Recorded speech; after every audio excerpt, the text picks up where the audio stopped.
I want to drop you right into a very specific day in history, August 21st, 1888. Oh, setting the scene. I like it. Right. So picture the world at that exact moment. We are decades away from the first electronic computer. I mean, microchips aren't even a glimmer in a science fiction writer's eye yet. No, not at all. You've got the towering skyscrapers of New York and Chicago just barely starting to rise. Yeah, and global finance is just exploding. But underneath all of that massive industrial progress is this surprisingly fragile foundation. It really was. It's essentially a small army of exhausted humans hunched over gaslit desks, armed with scratchy pens, just trying to add up endless columns of numbers in these massive leather-bound ledgers. And, the sheer mental fatigue of that era's accounting is just hard for us to grasp today. Oh, I bet. When millions of dollars are moving across telegraph wires, relying on a tired 22-year-old clerk to carry the one correctly after like 14 hours of work, that is a serious liability. Yeah, totally. The whole financial system was essentially bottlenecked by human brain stamina. Which brings us to the hero of our sources today, an inventor named William S. Burroughs. A legend in the calculating world. Truly. So on this single Tuesday in August 1888, he is granted four separate but deeply intertwined patents. We're talking about U.S. patents 38811-A, 117A, 118A, and 119A. That is a big day at the patent office. Right. And our mission in this deep dive is to explore the original texts of these patents. We really want to see exactly how physical gears, springs, and levers were engineered to, well, for lack of a better word, think. Yeah, because when you open these documents, they honestly look like the blueprints for a mechanical brain. They really do. I mean, they're the original DNA for every spreadsheet, calculator, app, and accounting software you use today. But Burroughs didn't just figure out how to make gears add numbers together. No, he went way beyond that. Exactly. He introduced these brilliant solutions to the problem of human error, basically pioneering user interface concepts decades before screens or electronic keyboards even existed. And that's why we're doing this. Because you use calculators and spreadsheets every day, likely without a second thought. You punch in the numbers, you get the result. It's basically magic to us now. Right. But today, we're going to uncover the aha moments of how math was first physically automated. We're translating human thought into moving metal. Oh, I love that framing. So to understand how this 1888 machine does complex math, we first have to understand how it does the absolute simplest math. Like, how does it add two numbers without the gears just spinning out of control? Which is a harder problem than it sounds. Because when I first looked at this, I just pictured a typewriter. You press a 5 key, a little metal hammer flies up, and it smacks a gear 5 times. Yeah, that typewriter approach is a really common assumption, but it would be disastrous for a calculator. Wait, really? Why? Because human fingers strike with wildly different amounts of force. If you're rushing and you hit the 5 key with a lot of aggression, a direct drive gear might overspin from the momentum. Oh, like it spins too fast and registers a 7 or an 8 instead? Exactly. So the brilliance of Burroughs' design in patents 116 and 118 is that the keys do not the calculating gears directly. Okay. He completely separated the human input from the machine's calculation. Let's unpack this for a second, because the keys are really just setting physical boundaries, right? Yes, exactly. When you press a key on this machine, say the 5 key, it just pushes a physical rod down into a slot. The patent calls this a stop. And then nothing happens. Nothing at all. The rod just sits there. The math doesn't actually execute until you, the operator, pull a large, heavy crank on the side of the machine. Because that crank provides uniform, controlled physical energy. Ah, I see. When you pull it down, a toothed rack begins to fall inside the machine. Yeah. And it's driven by gravity and a very specific spring tension. So it falls until it physically hits that exact stop you just set. Right. It drops exactly 5 steps. Then on the upward stroke of the crank, the teeth on that rack engage with a numbered wheel, turning it precisely 5 spaces forward. Okay, I have an analogy for this. Imagine you're dropping a heavy ball down a long staircase, but you've placed a physical barrier on the 5th step. I like that. You didn't throw the ball 5 steps, right? You didn't provide the energy to move it exactly that distance. You just set the boundary, and you let gravity do the rest. That is exactly what these keys do. You are programming the physical space, and the machine's crank executes the movement. And separating the action out like that just totally solves the variable force problem. Completely. Because whether an anxious clerk smashes the 5 key or just lightly taps it, The physical rod drops to the exact same depth. The rack falls the exact same distance. Right, and the wheel turns exactly 5 notches. It perfectly standardizes the physics of addition. Okay, so that handles a single column of numbers beautifully. But what happens when we spill over? The carry. Yeah. If you have a machine with 10 dials, and you want to add 1 to the number 9,999,999, the machine has to turn every single one of those 9 dials over to 0 and advance the final dial to 1. Which is a massive physical load. Right. If the machine forced the operator to provide all that physical turning force directly through the crank all at once, wouldn't it just break? Oh, the crank would suddenly become impossibly heavy. The gears would bind up and jam immediately. That's from the friction. Yeah. This is the hardest physical problem in early mechanical calculation carrying the one. You are dealing with cumulative physical resistance. So how did he solve it? Because reading the patent, it honestly looks like he built a secondary nervous system into the machine just for carrying numbers. He basically did. And what's fascinating here is that the machine distributes the physical effort over time. Okay, how so? Well, the logic of carrying the one is literally built into the tension of individual springs. Burroughs used what he called a trip arm mechanism. The trip arm, like a trigger. Think of it exactly as a mechanical trigger. When a wheel rolls past the number 9 and hits 0, a little pin on the side of that wheel strikes a detent. And a detent is basically just a small mechanical catch or latch, right? Yes, a tiny physical gatekeeper. When that latch is tripped by the pin, it releases a completely independent motor spring that is dedicated solely to the next wheel in line. Oh, wow. So that individual spring snaps the next highest wheel exactly 1 step forward. The operator pulling the crank isn't muscling that extra movement, the spring is. That is incredible. The metal is literally remembering to add 1 to the next column. Exactly. It stores the potential energy, and when the mathematical logic dictates it, when the dial passes 9, it releases that energy. It's mechanical memory. He figured out a way to make addition smooth and reliable regardless of how many columns are rolling over at the same time. Right, because the heavy lifting is outsourced to these pretensioned springs. But wait, I have to challenge this for a second. Go for it. If you are relying on individual springs to snap the next wheel forward, what happens when a spring gets old? I mean, springs lose tension. Metal gets fatigued. It's a very real concern. Doesn't the whole mathematical integrity of a bank just collapse because one tired piece of iron decides to stop pushing hard enough? That right there is the existential dread of mechanical engineering, and Burroughs knew it. So he planned for it. Oh, definitely. The patent details incredibly specific metallurgical requirements. The springs had to be made of highly tempered steel, designed to operate at only a fraction of their maximum tension. Ah, so they were over-engineered. Heavily over-engineered. By doing that, the spring could lose half its tension over a decade of use and still have enough kinetic energy to snap the next wheel forward. So he wasn't just designing a calculator. No, he was designing a machine that had to survive the brutal physical realities of a 19th century office environment. Okay, so addition is solved by dropping racks onto stops and letting tempered steel handle the carry. But addition is just moving forward. Right. You can't just drop a rack backward to subtract without grinding the gears to dust. How do you take a machine that only moves forward and force it to do reverse math? It's a great question. Because I was expecting to find some incredibly complex reverse gearing system in Patent 117. You know, you pull a lever, a clutch shifts, and the racks push the wheels backward. Yeah, reverse gearing is a mechanical nightmare. It adds friction, it requires double the parts, and it dramatically increases the chance of a jam. So what did he do? Burroughs refused to do it.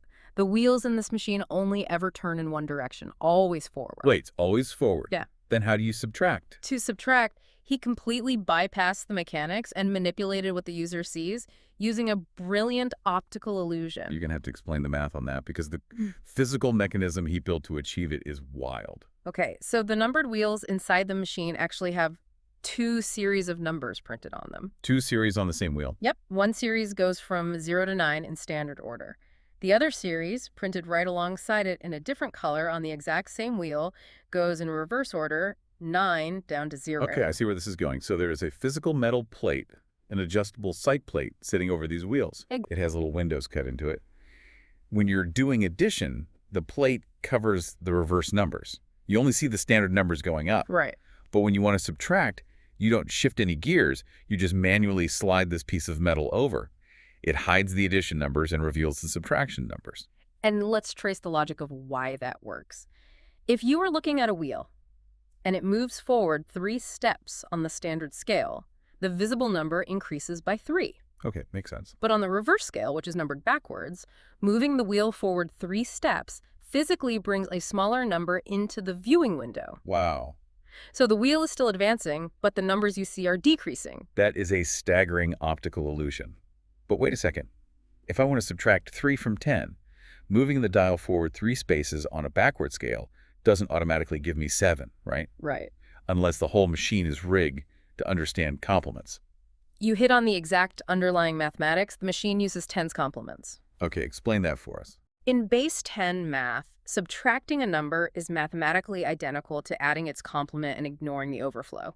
So if you want to subtract 3, you add 7. Oh, I see. The gears are technically adding 7, pushing the mechanism forward.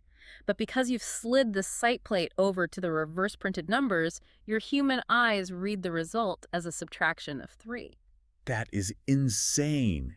He didn't build a subtraction engine at all. He built an addition engine and just painted the numbers backward to trick the user's eyes. It's so elegant. That is infinitely more robust than building a reverse transmission for a calculator. Exactly. Because the less complicated the internal movements, the fewer chances for a mechanical failure. Burroughs kept the gears simple and put the complexity on the interface. Which is brilliant. And he applied a similarly clever workaround for multiplication, too. Because multiplication is basically just really tedious addition, right? Essentially, yes. Like, if you want to multiply something by 834, you're fundamentally just adding it to itself 834 times. Which would be a nightmare to do manually. Right. Doing that manually on a keyboard would take hours of just mashing the same buttons over and over. And again, instead of creating a massive new internal gear system to handle multiplication logic, Burroughs created an external attachment. The multiplication frame. Yes, it was a sliding frame that sat right over the top of the keyboard. It had these adjustable physical fingers that pointed down at the keys. So let's say you want to multiply 17,496 by 834. Okay, big numbers. You set those physical fingers on the frame to press down the keys for 17,496. That number is now locked into the frame. Right. Then you slide this whole metal apparatus to the left, so the fingers are sitting over the hundreds column of the keyboard. And you slide it there because the highest digit in your multiplier in 834 is in the hundreds column. Exactly. So you push the frame down 8 times. That physically presses 17,496 into the hundreds position 8 times. Yep. Then you simply slide the frame 1 column to the right to the tens column. And you push it down 3 times because the next number is 3. Then slide it to the units column and push it down 4 times. For you listening, think about what this is conceptually. This is essentially a mechanical copy and paste combined with a loop function. It really is. You copy the big number into the sliding frame, and you loop it 8 times, then 3 times, then 4 times. He built a macro out of sliding grass and iron. It is an analog macro. It takes this tedious, deeply error-prone mental act and turns it into a very simple, rhythmic, physical motion. Slide, punch, punch, punch, punch, slide, punch. So user-friendly. It really highlights a critical shift in the history of engineering. Burroughs wasn't just looking at the gears anymore. He was observing the human being operating the machine. Which brings us to a huge recurring theme in patents 118 and 119. The human element. Exactly. The machine was mathematically perfect. A gear with 10 teeth will always turn exactly 10 spaces. But humans. Humans are messy. Humans are tired, they're hungover, they get distracted by a noise in the bank lobby. Humans are far from perfect. And if the human inputs the wrong number, the perfection of the internal math just doesn't matter. See, in early calculating machines, pressing a key immediately turned the dial.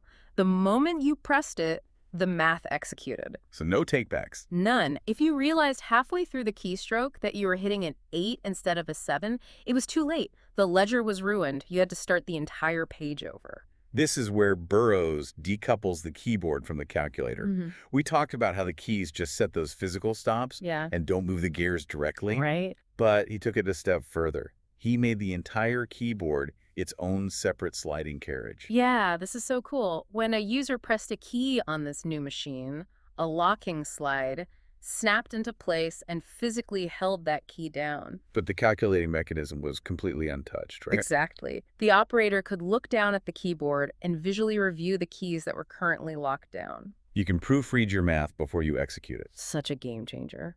Let's say a clerk looks down and sees they accidentally pressed an 8 instead of a 7. Yeah. All they have to do is press the 7 key in that exact same column. That downward motion pushes a cam that slides the locking bar out of the way just long enough to pop the incorrect 8 key back up, and then it instantly springs back to lock the new 7 key down.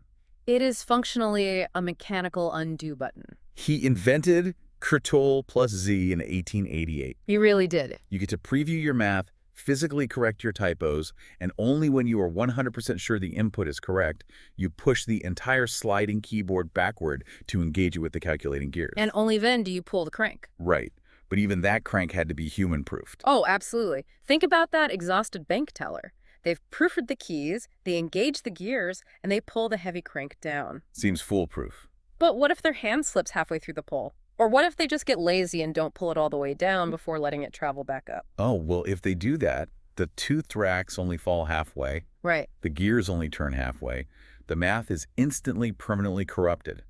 Or worse, maybe they're trying to embezzle money by intentionally registering a partial number to balance a cooked book. Exactly. So to combat human error and active fraud, Burroughs invented the anti-fraud ratchet. Wow.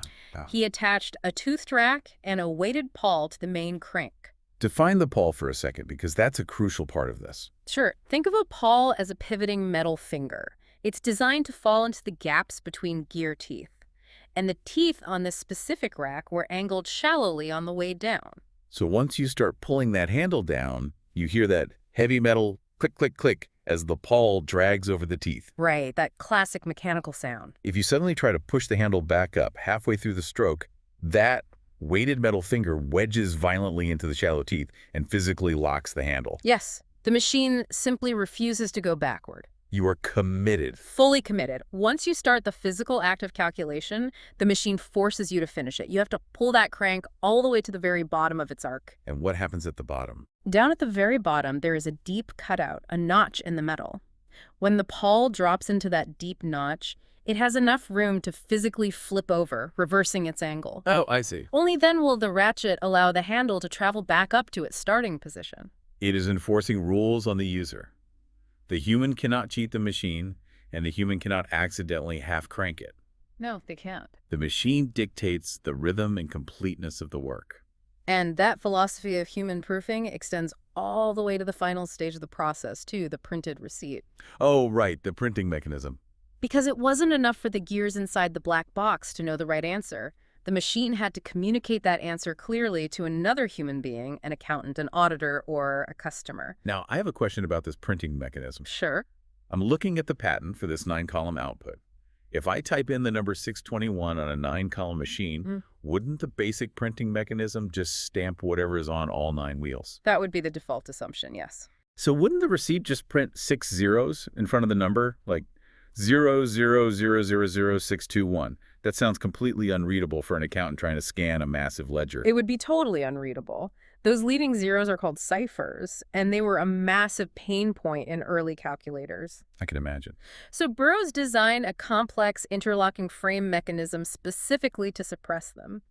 The machine physically sensed which was the highest wheel actually engaged in the math. Wait, how does it sense that mechanically? When a numbered wheel moved off of 0, it shifted a small lever. That lever triggered a cascading block. Okay, follow the block for me. So if the hundreds wheel was the highest one moving, like for the number 621, the lever shifted and physically blocked the thousands, 10,000s, and million-column printing hammers from ever touching the inked ribbon. Wow. It physically restrained the zeros from printing. Exactly. So you just get a perfectly clean 621. That's amazing. And he even went a step further in mimicking human formatting, didn't he? He did.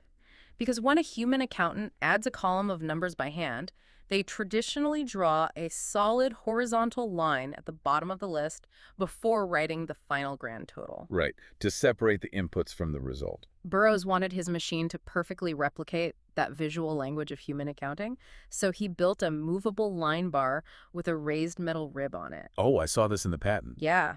When the operator pulled a specific lever to print the grand total, this mechanism automatically slid in, stamped a physical line of ink entirely across the paper, and then printed the final total underneath it. It's doing page layout in 1888. It really is. It shows a profound understanding that the value of information isn't just in its mathematical accuracy, but in its legibility. Absolutely. Because if the output isn't instantly trusted or easily read by the human at the end of the line, the perfection of the internal math is completely useless. Right. Burroughs understood that he wasn't just replacing gears, he was replacing a deeply entrenched human workflow. So, what does this all mean for you listening today? We started this deep dive talking about the digital tools you use without thinking. The things we take for granted. Completely. And within a single day of patents in August 1888, we saw the evolution from simple adding stops that separated human force from calculation to optical illusions and complement math for subtraction. Not to mention sliding macro frames, mechanical undo buttons, and anti-fraud ratchets. Exactly. Next time you seamlessly delete a typo in your spreadsheet or drag a formula down a column to loop a calculation, take a second to appreciate the origins of that ease. It didn't come out of nowhere. No. Appreciate the mechanical ballet of sliding plates, tension springs, and deep-notched metal ratchets that originally paved the way for that exact luxury. You're touching on something fundamental about how we interact with technology. Today, our screens and software interfaces feel completely divorced from the physical processing happening inside our computers. Totally weightless digital information. Right. But these 1888 patents remind us that user interfaces started as literal physical barriers. The machine was designed to protect its perfect internal logic from the messy, flawed, and unpredictable nature of the human being operating it. It leaves you wondering, as we move toward quantum computing and increasingly complex neural networks, are we really doing anything fundamentally different? It's a fair question. Or are our sleek modern touchscreens just the ultimate digital sight plates? Are we still just finding clever ways to slide a piece of glass over the mechanics, hiding the true complexity from the humans so we don't accidentally break the math? And remember, before the digital age, the accuracy of global finance didn't just depend on mathematics. Right. It depended entirely on the metallurgical strength and physical endurance of iron and brass. If a spring wore out, a 1 wouldn't carry and a bank's ledger would be wrong. Yeah. It was bound by the literal laws of physics. Friction, metal sliding on metal, the fatigue of springs compressing thousands of times a day. Oh, it's a wild thought. We'll leave you to think about that. We'll see you on the next deep dive.